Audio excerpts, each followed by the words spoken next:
नदियों की तरह सबकी भलाई के लिए काम किया है और मुश्किल वक्त में हिमालय की तरह अडिग रही।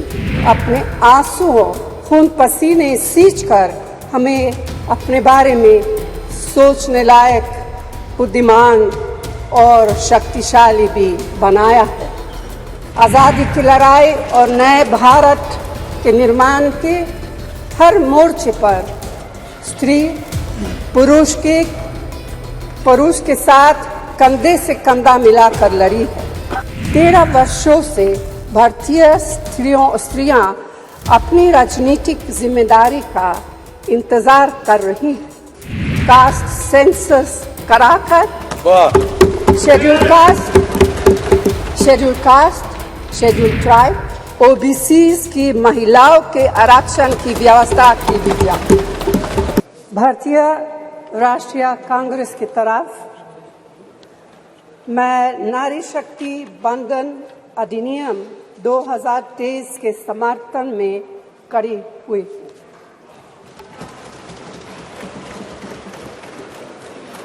धुएं से भरी हुई रसोई से लेकर रोशनी से जगमगाती हुई स्टेडियम तक भारत की स्त्री का सफर बहुत लंबा है, लेकिन आखिरकार उसने मंजिल को छू लिया है। उसने जन्म दिया, उसने परिवार चलाया, उसने पुरुषों के बीच तेज दौड़ लगाई और असीम धीरज के साथ अक्सर खुद को हारते हुए लेकिन आखिरी बाजी में जीतते हुए देखा। भारत की स्त्री के हृदय में महासागर जैसा धीरज है। उसने खुद के साथ हुई बेईमानी की शिकायत नहीं की और सिर्फ अपने फायदे के बारे में कभी नहीं सोचा। उसने नदियों की तरह सबकी भलाई के लिए काम किया है और मुश्किल वक्त में हिमालय की तरह अडिग रही। स्त्री के धैर्य का अंदाज लगाना नामुमकिन है। वह आराम को नहीं पहचानती और तक जाना भी नहीं जानती।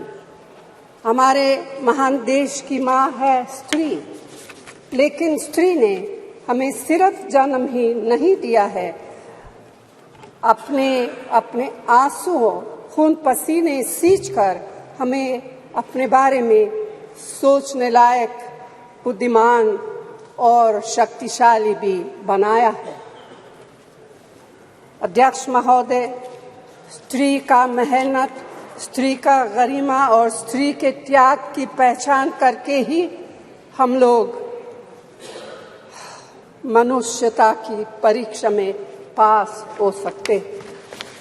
आज़ादी की लड़ाई और नए भारत के निर्माण के हर मोर्चे पर स्त्री पुरुष के साथ कंधे से कंधा मिलाकर लड़ी है।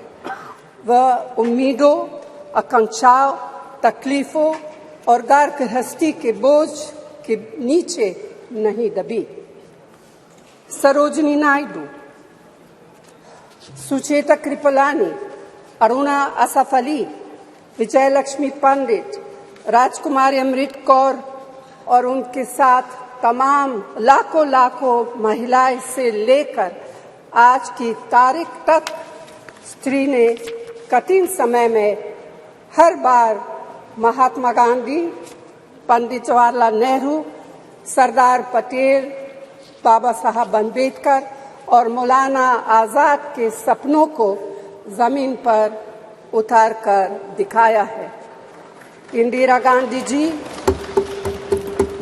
गांधी जी का व्यक्तित्व इस सिलसिले में एक बहुत ही रोशन और जिंदा मिसाल है। अध्यक्ष महोदय, खुद मेरी जिंदगी का यह बहुत मार्मिक क्षण है। पहली दफा स्थानीय निकायों में स्त्री की भागीदारी तय करने वाला संविधान संशोधन मेरे जीवन साथी राजीव गांधी जी ही लाए थे। उन्होंने लाए थे जो राज्यसभा में 7 वोटों से गिर गया था।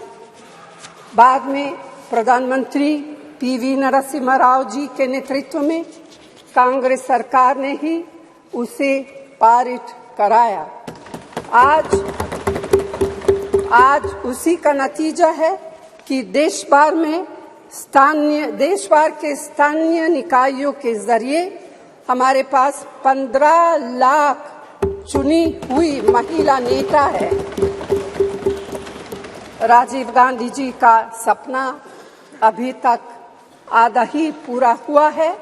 इस बिल के पारित होने के साथ ही वह पूरा होगा। अध्यक्ष महोदय, कांग्रेस पार्टी इस बिल का समर्थन करती है। हमें इस बिल के पास होने से खुशी है, मगर इसके साथ साथ एक चिंता भी है। मैं एक सवाल पूछना चाहती हूँ। पिछले 13 वर्षों से भारतीय स्त्रियां अपनी राजनीतिक जिम्मेदारी का इंतजार कर रही हैं और अब उन्हें कुछ वर्ष और इंतजार करने के लिए कहा जा रहा है। कितने वर्ष? 2 वर्ष, 4 वर्ष, 6 वर्ष, 8 वर्ष? क्या भारत की स्त्रियों के साथ बर्ताव उचित है? भारतीय राष्ट्रीय कांग्रेस की मांग है कि यह बिल फौरन अमल में लाए जाए, लेकिन इसके साथ ही कास्ट सेंसस कराकर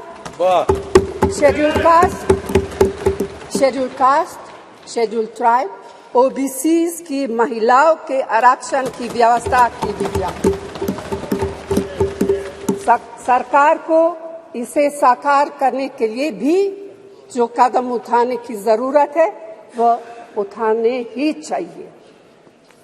अध्यक्ष महोदय, स्त्रियों के योगदान की स्वीकार करने और उसके प्रति आभार व्यक्त करना का यह सबसे उचित समय।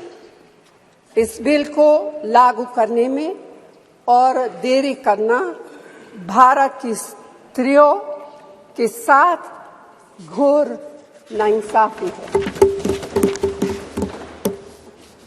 भारतीय राष्ट्रीय कांग्रेस की तरफ से मैं आपके द्वारा सरकार से मांग करती हूं कि नारी शक्ति बंधन अधिनियम 2023 को उसके रास्ते की सारी रुकावटों को दूर करते हुए जल्दी से जल्दी लागू किया जाए। ऐसा करना न सिर्फ जरूरी है बल्कि संभव भी है। धन्यवाद।